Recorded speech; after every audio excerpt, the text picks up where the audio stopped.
네, 광명시가 지난 11일에 대통령 직속 일자리위원회 주최로 진행된 제2회 전국 일자리위원회 워크숍에서 일자리 우수 사례를 발표하고 일자리 창출의 비전을 제시해서 큰 호응과 또 갈채를 받았다고 합니다. 네, 이처럼 광명시가 일자리 정책은 물론이고 시민들과 소통 강화 또 교육 복제에도 힘을 쏟고 있습니다. 이 시간 스튜디오에 박승원 광명시장을 직접 모시고 광명시정에 대한 얘기 나눠보겠습니다. 어서 오세요. 네, 안녕하세요. 예, 반갑습니다. 반갑습니다. 예. 네. 이제 민선 7기 광명시장 되신 이후에 네. 6개월 정도? 네, 6개월 거의 돼갑니다. 예. 네. 어떻습니까? 처음에 그 계획했던 그 포부와 그 비전대로 지금 공약대로 순항하고 계십니까? 네, 차분차분 준비하고 있고요. 네. 무엇보다 속도보다는 방향이 우선이라는 생각을 가지고 예. 민선 7기 사업들을 하나하나 공약 중심으로 정리하면서 내년도 사업 잘 준비하고 있습니다. 예, 그럼 네. 주민들도 많이 호응도 좋아지고 있습니까? 네, 아무래도 현장 중심으로 활동을 좀 많이 하다 보니까요. 주민들도 많이 좋아하고 네. 제 슬로건이 함께하는 시민 웃는 광명이거든요. 광명이 슬로건이 이제 함께하는 시민 웃는 광명. 예. 네네. 모든 시민이 함께 하자라는 그런 취지로 그런 슬로건을 가지고 예. 시민들과 함께 많이 토론도 하고 네. 협의도 하면서 시정을 준비하고 있습니다. 그래서 네. 시장님의 인상도 좋으신 겁니까? 고맙습니다. 굉장히 좋으십니다. 네, 감사합니다. 네, 방금 말씀하신 것처럼 평소 시민이 답이다라는 네. 말씀을 자주 해오셨습니다. 그만큼 시민의 얘기를 듣는 그 과정을 좀 중요하게 여기신다라는 생각이 네. 드는데요. 또 네. 얼마 전에 500인이 모여서 원탁 토론회를 가졌다고 네. 들었습니다. 네. 이 자리에서 좀 의미 있는 얘기들이 오고 갔는지 궁금한데요. 네. 광명 시민 500인 원탁 토론을 했는데요. 그 선착순으로 이렇게 접수를 받았습니다. 일반 네. 시민들. 한 600명 정도가 이렇게 그 접수를 하셨는데 10명씩 하나의 테이블에 이렇게 500여 명이 참여해서 체육관에서 토론회를 3시간 동안 진행을 했습니다. 예. 그런데 그 토론회 과정에서 뭐 뉴타운 문제나 도시재생 문제나 교통 문제, 교육 문제, 일자리 문제 많은 이야기들이 나왔는데요. 예. 시민들이 가장 좋아하는 것은 네. 이 시정을 펼치는 데 있어서 내가 참여해서 같이 토론할 수 있었던 그 기회를 갖게 된 것에 대해서 굉장히 기뻐하시고요. 네네. 무엇보다 한 테이블에 10명이 모여서 자기 생각들을 주고받는데 자기 생각이 바뀌는 과정도 좀 봤고요. 그럴 그런 수 모습들을 있겠네요. 보면서 함께 우리가 시민들이 모여서 토론을 통해서 정책을 입안하고 결정하고 또 평가하는 이런 과정들을 거쳐나가는 500인 원탁 토론에 대해서 시민들이 굉장히 반응도 좋았고요. 향후에 부문별로 뭐 교육이나 환경이나 복지 분야별로 해서 100인 원탁 토론의 형식으로 좀 더 구체적인 네. 시민의 의견을 듣는 그런 노력들을 해달라는 주민들의 요청이 많습니다. 그렇군요. 그러면 앞으로도 계속해서 이런 토론회를 열 계획이신 거네요. 네, 저희가 조례를 만들었고요. 그래서 지속적으로 이 토론회를 진행할 계획을 갖고 있습니다. 네. 장소도 뭐 굉장히 다양한 것 같습니다. 제가 기사를 보니까 네. 광명 동굴에서도 한번 진행하셨던 것 같은데요? 동굴에서도 청년들하고 예, 예. 토론회를 진행했습니다. 아, 그럼 반응이 네. 더 좋았을 것 같습니다. 네. 분위기도 있고, 운치도 네. 있고. 네. 알겠습니다. 그리고 우리 동네 시장실을 운영하신다고 했는데 이게 네. 그겁니까? 그 예전 동사무소, 지금은 주민센터를 네. 각 동을 돌면서 네. 그 주민센터 안에서 계속 그들의 주민들과 계속 대화하는 건가 보죠? 그렇습니다. 예, 어떤 내용이 나왔고 어떻게 효과가 있었습니까? 한 달에 한 번씩 제가 그 동으로 찾아갑니다. 예. 아침 8시까지 출근해서 저녁 6시까지 그 동에서 근무를 하는 거거든요. 네. 그러니까 그 동에서 간부회의도 하고 예. 결제도 하고 다 합니다. 그래서 오전, 오후로 나눠서 그 지역도 같이 다 돌면서 청소 상태도 확인하고 경로당도 방문하고 또 어린이집도 방문하고 예. 또 독거노인들도 좀 방문하고 하면서 네. 그 동네의 실정에 대해서 다 파악하는 거거든요. 예, 예. 그러니까 시장에 한번 온다고 하면 그 지역에서 활동하시는 분들이 다 모여서 그 동네의 현안을 다 들고 오십니다. 네. 저 뉴타운 지역 같은 경우에는 또 뉴타운과 관련해서 이해관계 있는 분들이 직접 찾아와서 네. 하소연하기도 하고 예. 가끔가다 우시는 분들도 계시고요. 그렇군요. 그래서 동네에서 하루 종일 있다 보니까 시민들이 시장이 좀 가까이 있어서 좋다. 바로 옆에 있으니까 네네. 민원들이 빨리빨리 해결될 수 있어 좋다. 예. 뭐 이런 평가도 좀 하고요.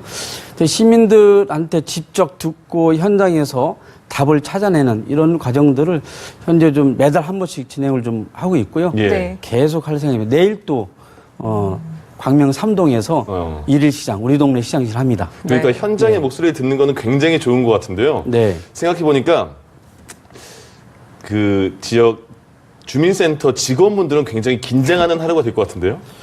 긴장 안 하게끔 하려고요. 제가 엄청 노력합니다. 그런가요? 그게 아니, 이제 농담도 좀 많이 하고요. 그게 안 되더라고요. 그게 알겠습니다. 네, 알겠습니다. 제가 인상이 좋아서요. 네, 아, 맞습니다. 네. 그건 인정합니다. 네. 예.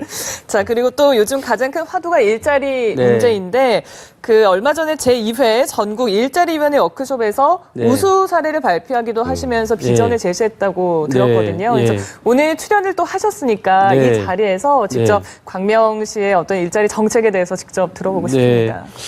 그러니까 기초자치단체에서는 우수 사례로 해서 발표를 했는데요. 그러니까 공공부문 일자리 부분 관련해서 내년도에 저희 광명시가 10개 분야에 한 450명의 일자리를 새로 창출해서 하는 부분들을 이제 발표를 했습니다. 네. 네. 대통령 지속 일자리위원회에서 대표적인 거 하나만 설명을 드리면 예. 광명시가 뉴타운 지역이 11곳입니다. 예. 그러니까 향후 한 10여 년 동안 계속 뉴타운 사업이 진행되기 때문에 공사가 계속 이루어지는 거거든요. 네. 그래서 재개발 안전보안관을 구성을 해서 예. 거기에 이제 그 일자리를 만들기로 했습니다. 그래서 실제로 뉴타운 사업을 하다 보면 뭐 이렇게 새로 건물 짓고 뭐 부시고 하잖아요. 그러니까 네. 거기 성면도 날리고 그렇죠. 미세먼지도 있고 또 예. 공사 과정에서 여러 안전 문제도 있고 네, 소음도 특히 있고. 학생들 뭐 그 등하굣길에 안전 문제도 있고 네. 그래서 그런 것들을 전반적으로 좀 이렇게 안전을 책임질 수 있는 재개발 안전보안관을 이렇게 새롭게 일자리로 창출해내는 그런 것들을 10개 분야를 했습니다. 예. 네. 그래서 예를 들자면 그 청년들 같은 경우에 방과후, 농구, 풋살 그리고 그 4차 산업혁명과 관련된 그 3D 교육이나 드론 교육 이런 것들을 이 청년들이 가서 할 수 있게끔 하는 방법이나 예. 또 보육교사, 보조교사들 이렇게 지원하는 방법들 그리고 독거노인들 있지 않습니까? 네. 그러니까 안부 체크 도우미 역할을 할 수 있도록 매일매일 방문도 하고 건강 체크해서 또 병원에 모실 분들은 병원에도 모시고 이렇게 하는 다양한 분야의 공공 분야 일자리 창출을 한 10개 정도 하기로 했거든요. 예. 이런 것들에 대해서 정부가 잘 한다라고 판단한 것 같습니다. 그렇군요. 아직까지 우리가 지방 정부에서 공공 분야의 일자리, 예를 들면 교육 분야나 복지 분야나 환경 분야나 안전 분야에 대한 공공 분야 일자리는 지속적으로 지방 정부가 해야 된다고 생각하고 있고요. 예. 네. 정부도 그런 분야에 대한 지원을 대폭적으로 하겠다는 약속을 하셨습니다. 그렇군요. 네. 시장님이 이제 그쪽 분야에 관심이 또 많으시잖아요. 네. 이어서 저희가 질문 드릴 게 교육 쪽에서도 그 굉장히 많은 관심이 있으신 것 같은데 네. 광명시가 경기도 최초로 보니까 내년에 고3 학생들에게 수업료 전액을 지원한다 이런 네. 얘기가 있더라고요. 네. 어떤 내용인지 궁금하시고 또 앞으로는 또 교육복지는 어떻게 이루어질 것인가 궁금합니다. 예. 광명시가 예산을 이제 이미 통과가 됐는데요. 네. 내년 고3 학생들 대상으로 네. 고교 무상교육을 실시하기로 했습니다. 등록금이 한 140만 원 정도 되거든요. 예. 광명의 고3 학생들만 하면 한 39억 원 정도 들어갑니다. 네. 네. 그래서 내년 고3부터 진행하기로 했고요. 광명은 이미 초중고 무상급식 그리고 무상교부까지 다 하고 있거든요. 아, 그렇군요. 그래서 내년에 예. 무상교육까지 하면 실제로 이 교육 문제만큼은 광명시가 선도적으로 하고 있고요. 예. 최근에는 이제 교육청과 같이 학교의 체육관을 시민들한테 개방하는 그런 예. 협약서를 같이 체결하고 16개 학교가 학교에 있는 체육관을 개방하기로 했거든요. 예. 이렇게 교육협력 사업도 교육청과 함께 하면서 공교육 지원도 하고 또 학교 이런 시설들 시민들이 함께 활용하는 한 도시가 예. 마을이 중심이 돼서 교육 문제를 책임지는 이런 역할들을 좀 광명시가 선도적으로 하고 있습니다. 그렇군요. 예. 네. 알겠습니다. 그리고 또 전국에서 최초로 그 광명시가 평생학습 도시로 지정됐다고도 들었는데 네. 이 부분과 네. 관련해서도 좀 네. 짧게 듣고 싶습니다. 네. 광명시가 우리나라에서 최초로 1999년도에 평생학습 도시 선언을 했는데요. 네. 처음에 제가 그 일을 정책을 설계하고 일을 해왔습니다. 아, 그렇군요. 그 역사 20년이 돼서 내년에는 규모를 더 크게 평생학습도 짓고 20주년 행사를 하는데요. 최근에는 장애인 평생학습센터を새로 신설했습니다. 예. 사회적 약자층에 대한 평생교육을 좀 더 강화하려고 많은 노력을 좀 하고 있습니다. 예, 알겠습니다. 자, 그럼 마지막에 이제 올해가 얼마 안 남았습니다. 네. 예, 내년엔 또 어떤 포부가 있으신지 어떤 계획이 있으신지 마지막 한 네. 말씀 부탁드릴게요. 네.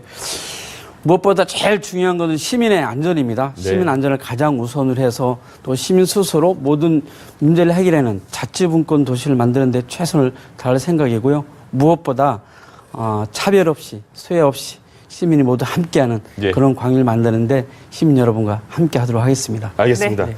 자, 지금까지 인상이 상당히 좋으신 네, 감사합니다. 박승원 광명시장과 함께했습니다. 고맙습니다. 네, 고맙습니다. 감사합니다.